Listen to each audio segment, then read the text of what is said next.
ہر قوم کا ایک امتیازی نشان ہوتا ہے جس سے اس کی پہچان ہوتی ہے۔ اسلام کا امتیازی نشان نماز ہے۔ نماز اسلام کا دوسرا اہم رکن ہے۔ اسلام میں نماز کے متعلق بڑی تاکید آئی ہے۔ نماز ہمارے نبی صلی اللہ علیہ وآلہ وسلم کی آنکھوں کی ٹھنڈک ہے۔ نماز روشنی ہے۔ نماز بندے کو اللہ کے قریب کرتی ہے۔ نماز بندے اور کفر کے درمیان فرق کرتی ہے۔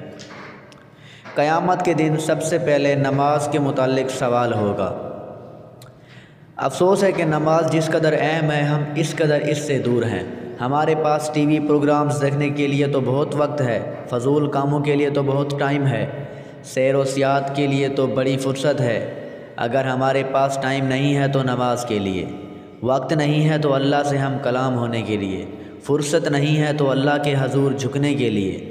جانتے ہو کہ نماز کون پڑھتے ہیں؟ کافر نماز نہیں پڑھتے، جو لوگ مر گئے ہیں وہ نماز نہیں پڑھتے، یا پھر اللہ کے باغی نماز نہیں پڑھتے۔